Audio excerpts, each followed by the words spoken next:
Hola, hoy estamos con una edición especial de nuestro podcast con un invitado especial. Vamos a estar conversando sobre inteligencia artificial y la economía.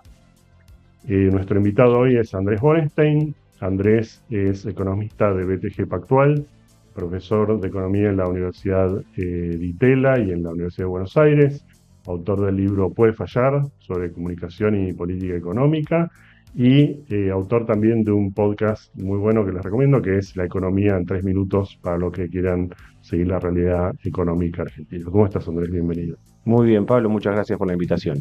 Bueno, Andrés, estamos acá para conversar de un tema que no está para nada en boga en estos días, que es inteligencia artificial. Pero me interesa tu mirada.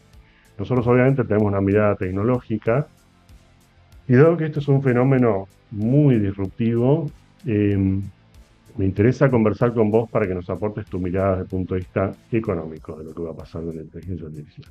Pero la primera pregunta que tengo para hacerte es, se habla mucho de la burbuja de la inteligencia artificial.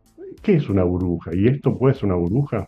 Bueno, está muy buena la pregunta. Yo creo que, bueno, una burbuja en general es un comportamiento irracional del mercado, donde no es una persona que toma una decisión loca, sino que todo el mundo se sube a una decisión loca. Las burbujas más famosas de la historia, por ejemplo, la de los tulipanes, donde se llegaban a pagar fortunas por tulipanes y un día esa irracionalidad desaparece y los precios que se habían inflado al infinito bajan. O bueno, la otra burbuja fue en la época de las .com, ¿te acordás? 2000, 2001, o en cierta medida el precio de las propiedades, donde la gente compraba propiedades en algunos puntos y pensaba que jamás podía bajar. O sea, vos normalmente cuando compras un activo financiero o real, lo compras pensando que tenés más probabilidades de ganar que de perder, porque si no, no lo comprarías. Pero esa sensación donde todo el mundo, y no los expertos, no los que hicieron el research, no los que estudiaron, sino, viste, en el siglo XX, cuando el ascensorista te pregunta por acciones, es que las O acciones ya están, Bitcoin. claro. Bueno, el Bitcoin es más discutible si hay una burbuja. Yo en general tiendo a decir no sé, porque con mi racionalidad económica es muy difícil decirme si el Bitcoin está caro o barato. Pero sí, digamos, ese tipo de cosas en donde gente que nada ha hecho en términos de analizar, estudiar un fenómeno, piensa y casi que te hace sentir un tonto si vos no compraste una propiedad en el 2006, 2007, como en el siglo XVI no compraste tulipanes, o cosas por el estilo. Eso es el concepto de burbuja, es un concepto que tiene que ver con irracionalidad, que no es lo mismo que cuando uno a veces compra algo y se equivoca, o simplemente ni siquiera se equivoca. Digamos, son sucesos imprevistos, pasan cosas que uno no se imagina, un terremoto, una guerra, y el análisis que a lo mejor era correcto se desvanece. Si esto es una burbuja, yo creería que no. De nuevo, me parece que nos falta mucha información, pero comparando con otras burbujas, primero acá no ves, o sea, muchos estamos usando más o menos o de distintas maneras la inteligencia artificial, pero no ves que todos estamos invirtiendo en inteligencia artificial. O sea, quizás hubo más gente que invirtió en compañías como Nvidia, como compañías que son como el backbone de la inteligencia artificial, los conductores, o estamos todos pensando que se va a usar, no sé, más cobre, más litio, más energía, por todo lo que implica, y claramente no sabemos cuánto más, pero se va a usar más, como fue el tema de la Internet, que tarde o temprano, no sabemos el tiempo de adaptación, pero todos sabíamos que en algún momento íbamos a estar mucho más conectados. Bueno, todos sabemos que vamos a usar más la inteligencia artificial y mejor de lo que lo usamos ahora, pero, a ver, cosas para pensar. Cuando vos ves una burbuja, es esto que te digo, que gente que no tiene absolutamente nada que ver. Déjame poner un ejemplo medio burdo. El fondo de pensión de las maestras de Brno en Moravia, en República Checa, comprando deuda de una compañía que no conocemos y que hace inteligencia artificial. No estamos viendo esas cosas. No estamos viendo esas cosas. Lo que no quiere decir que algunos precios de algunos activos puedan ser caros o baratos. Francamente yo no lo sé y no lo he estudiado, así que no me animaría a decirte si Palantir, Nvidia o OpenAI, qué sé yo, hay que comprar o hay que vender.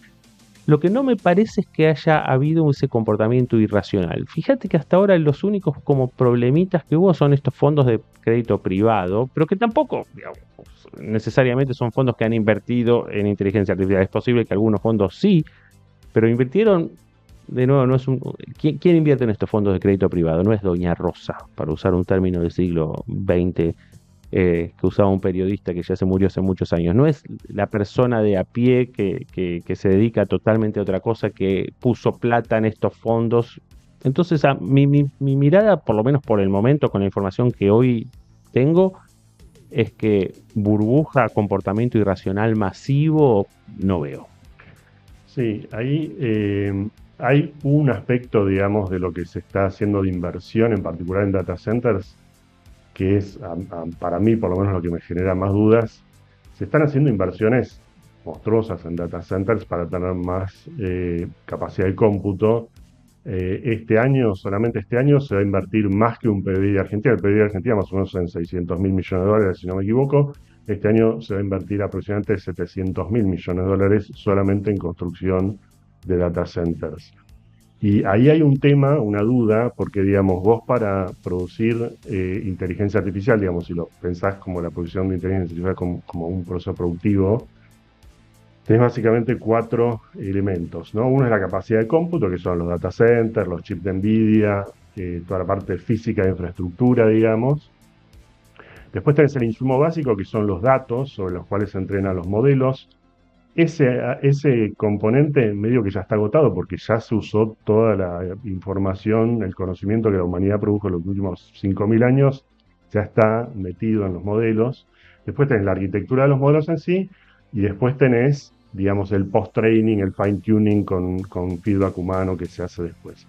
De esos 4 factores, realmente el único donde se está logrando hacer, digamos, ampliaciones de capacidad de varios órdenes de magnitud es el de compute, pero si los otros factores no se logran ampliar en la misma capacidad, vos lo que vas a empezar a tener, que entiendo que es lo que se llama en economía la ley de los retornos decrecientes, ¿no? Es cada vez mayor, unas cantidades de inversión enormes, pero con un aumento de la capacidad de inferencia de los modelos relativamente baja. Por ejemplo, OpenAI triplicó casi su capacidad en términos de cómputo en el último año, pero los modelos no son el triple de inteligentes. Entonces, eso lo que puede producir en algún momento es que vos llegues a un límite en cuanto a lo inteligente que son los modelos, y que eso no te alcance para justificar la astronómica cantidad de inversión que se hizo, ¿no? Ok, no, súper buenos puntos. Varios temas que se me ocurren. A ver, primero, vamos a suponer que estos 700 mil millones de dólares que son un PBI de Argentina están sobreinvirtiendo, están invirtiendo más de lo que se necesita. ¿Es eso un problema? Bueno, va a ser el problema para las compañías que hacen eso, que es como, alguna vez charlamos de Global Crossing, ¿no? El que se adelantó a su tiempo, ¿no? Que hizo cables para conectar y que no había, vino la burbuja.com, después se terminaron utilizando todos a full, pero Global Crossing se fundió. Pero claro, entonces vos decís, si hay alguien que está sobreinvirtiendo, quiere decir que está tomando mucha deuda probablemente y que no va a generar los ingresos para servir esa deuda, para honrar esa deuda. Es posible que veamos que alguien que quizás sea muy bueno se adelantó a su tiempo y tenga problemas financieros y eventualmente se funda. Ahora, también déjame, obviamente no voy a discutir nada de lo que dijiste porque vos sos el experto, pero al mismo tiempo yo te creo que los modelos tienen los rendimientos decrecientes porque no hay más datos de dónde. Entonces se va a ver en el margen alguien que se le ocurre hacer con los mismos datos un mejor modelo, entonces en el margen van a seguir mejorando aunque menos, pero también tenés que pensar, y pensando en esa inversión en infraestructura, que más gente usa la inteligencia artificial. Entonces yo tengo la sensación de que la parte que yo, en mi laburo o en mi vida personal, uso de inteligencia artificial es una fracción de lo que podía estar usando. Entonces, ¿cómo me imagino yo en marzo del 2027 usando más? De hecho, te comentaba fuera de cámara, empecé a programar. Alguien que vos sabés que programando soy un cero a la izquierda, pero claro, con la inteligencia artificial es relativamente fácil, sobre todo para programas no tan sofisticados como los que puedo usar yo. Entonces, porque el error o sea, alguna vez que intenté en la pandemia hacer cursos de Python, cuando te empezás a equivocar, al principio es fácil, y cuando te empezás a equivocar, abandonás, sobre todo cuando tenés un montón de otras obligaciones y no tenés el tiempo para. esto de equivocarte ahora, de meter el código mal, de meter incluso la sintaxis mal y se lo decís a la inteligencia artificial, no, escúchame, ahí donde pusiste un paréntesis va otra cosa, o ¿por qué no probás con este otro código? Y directamente casi que te hacen el código. Bueno, yo estoy seguro que voy a usar mucho más. Entonces, aun cuando el modelo sea igual de bueno, igual de malo de lo que es hoy, vamos a tener muchos más tipos como yo. Esa capacidad de cómputo que no se usa para entrenamiento en el futuro se va a usar para inferencia, para el uso de Además, pensar, esto es casi una cosa demográfica, digamos. Salen por un lado, la gente que hoy, por ahí dice gente mayor, que dice esto no es para mí, de repente se da cuenta que sí es para, como pasó con la internet, conectarse, viste, comprar en Amazon era rocket science y de repente tenés 80 años y compras en Amazon y te compras. Bueno, me parece que con la inteligencia artificial pasa eso. Pero además, digo, sale gente del mercado que son de la vieja generación y los pibes que entran son nativos digitales. Entonces ya los chicos de primaria, de secundaria, ni que hablar, los new entrants en el mercado laboral, son tipos totalmente nativos digitales y que van a usar más. Entonces, quizás no me preocupa, o sea, siempre hay una dimensión en donde sobreinvertís, pero. Y además la otra cosa que vimos respecto de, por ejemplo, la internet es que las curvas de adaptación son mucho más rápidas. Entonces quizás esos 700 billion que se van a invertir este año están de más.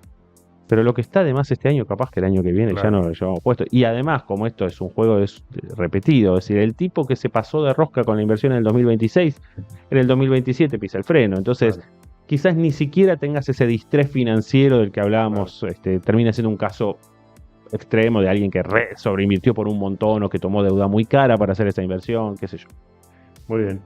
Después, otro de los temas que están como dando vueltas, obviamente, es el impacto de esto en el empleo, ¿no? O sea, hay una visión, si querés, apocalíptica en alguna gente que dice, bueno, esto lo que va a producir es, en definitiva, un reemplazo del trabajo humano por inteligencia artificial, y lo que va a producir es una gran casta de personas desempleadas, sin acceso a consumo, y un pequeño conjunto de empresas o empresarios que van a concentrar y se van a apropiar de toda esa ganancia. ¿Cómo lo ves eso? No creo en ese mega desempleo. Sí creo que, como vos bien definiste al principio de este podcast, es disruptiva, lo cual quiere decir que hay empleos que definitivamente van a desaparecer o se van a achicar mucho, pero también creo que se van a crear otras cosas. El mundo del empresario rico que hizo todo con inteligencia artificial, digamos, en un momento no le sirve a nadie, porque ese empresario rico tiene que facturar, y para que alguien facture tiene que haber, you need to tango, ¿no? Si uno factura, hay otro que tiene que pagar por esa factura. Así que si todos nos quedamos sin laburo, no vamos a estar en condiciones de pagarle a ese empresario rico ningún tipo de bien o servicio. Lo que está claro es que quizás ese modelo donde, viste, trabajás, digamos, olvídate de la parte, si querés, de los empleos que desaparecen, onda, no sé, traductores, empleos que siguen, por la razón que sea. Bueno, obviamente la tecnología te permite mayor productividad, entonces es posible que tengas quizás jornadas laborales más cortas, pero jornadas laborales más cortas puede ser o que todos laburemos un poco menos o que haya menos empleados. Lo que sí es eso es mayor productividad, son mayores salarios. Si hay mayores salarios, hay mayor consumo. Entonces, claro, vos decís, che, yo me tomo vacaciones un par de veces al año y quizás en 10 años me tomo 3. Yo juego al tenis o al pádel una vez por semana. Bueno, quizás juegue 2 veces por semana. Entonces voy a necesitar más kinesiólogo porque me voy a contracturar más veces. Claro. Entonces, estoy hablando un poco sin detalle porque tampoco soy un especialista, no miré del mercado de trabajo en detalle. Pero en general, la tecnología no fue o sea, lo mismo decían cuando las fábricas empezaron a poner robots y sí, Estados Unidos tiene 4% de desempleo, hace mucho que tiene 4% de desempleo, o llegó a tener 3,5%, que es contraintuitivo. En la facultad nos enseñaban que bajar del 5 es casi imposible. Entonces, sí te preocupa obviamente desde la política pública, que yo, la disrupción, es decir, va a haber gente que le va a costar readaptarse al nuevo mundo. Hay gente que es muy rápida y dice, no, che, yo lo que estoy haciendo hoy en 5 años no va a existir, ya mismo me pongo a pensar cómo resolver mi vida laboral, soy joven, qué sé yo. Y hay otra gente que, en términos de mi ley, no la ve. Y no la ve y un día la realidad te dijo, che, me quedé sin laburo, y de hecho no es que me puedo ir pasar de la empresa A a la empresa B que están contratando. La empresa B también se sacó de encima todas esas profesiones que no existen más, y eso obviamente yo creo que va a necesitar algún tipo de política pública para ayudar a los reentrenamientos y todo eso. Entonces sí, disrupción yo no vería no vería como un problema estructural, existencial y filosófico. Claro.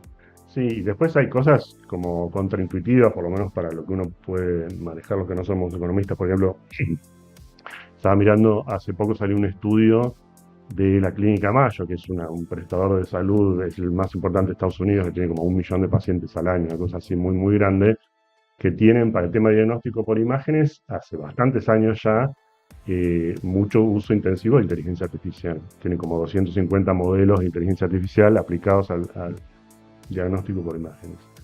Entonces uno podría suponer que en la Clínica Mayo hay cada vez menos radiólogos, menos médicos que se dedican al diagnóstico por imágenes, porque eso está automatizado.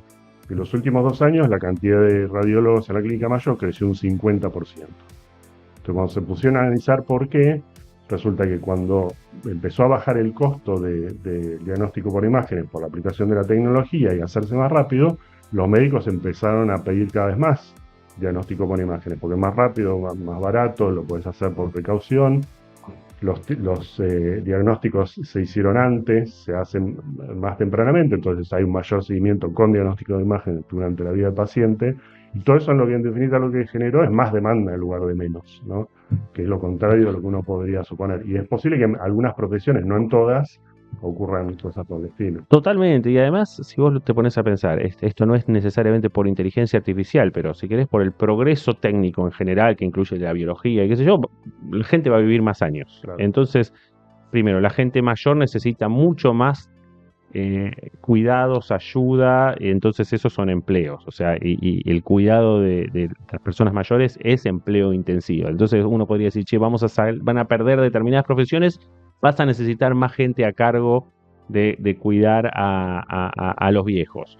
Eso por un lado. Segundo, si gracias a la inteligencia artificial todos somos un poco más ricos, digamos, también, no sé, viste, hay restaurantes que vos podés pedir todo desde te ponen un iPad y vos pedís. Y en general a la gente le gusta que lo atiendan. Y le gusta que el mozo te recomiende, no, mire, con este pescado le conviene este vino. O no, mire, hoy el vacío no vino muy bueno porque no pide entraña. O sea, en general la gente le gusta, un día te divierte pedir por el iPad. Pero la verdad, entonces, o esto que te decía, si vamos a hacer turismo. Entonces, la verdad...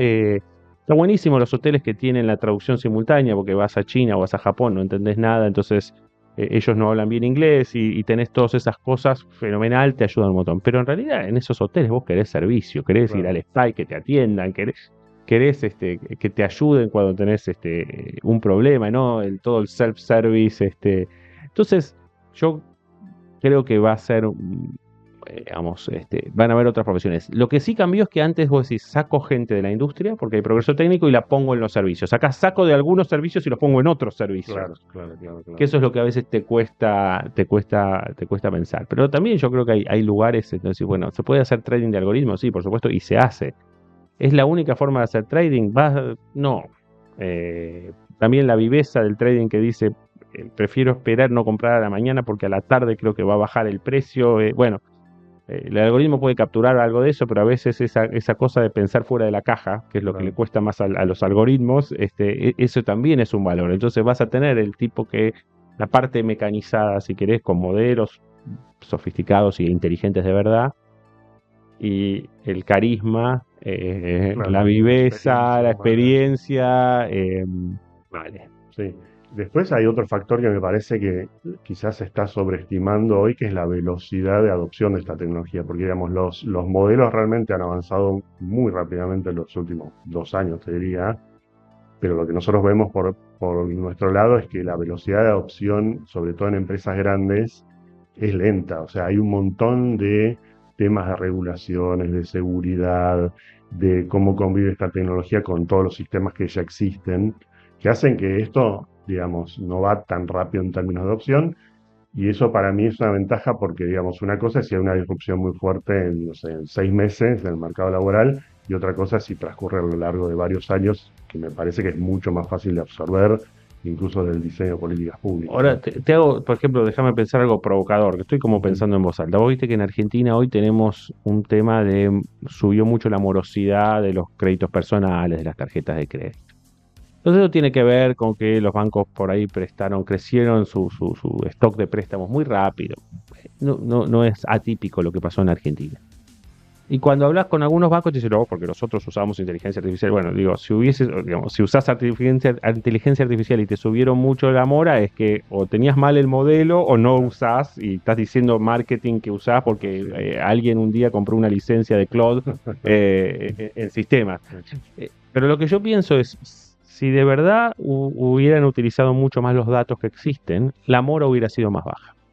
Si la mora hubiera sido más baja, el stock de créditos hubiese crecido más rápido. Entonces, este es un ejemplo en donde la inteligencia artificial, lejos de haber destruido puestos de trabajo, los hubiese creado, porque con más créditos, más consumo. Y más consumo podemos discutir cuál es la elasticidad de puestos de trabajo a consumo, pero que es positiva, es positiva. O sea, si crece el consumo, crece el empleo. Más, menos, discutamos. Pero entonces ahí tenés un ejemplo en donde con mejores modelos la economía crece más rápido, porque vos sabes bien a quién le prestás y a quién no. Y si no te equivocás como banco, como entidad financiera, ganas más plata, pagas más dividendos y das más préstamos. Muy bien.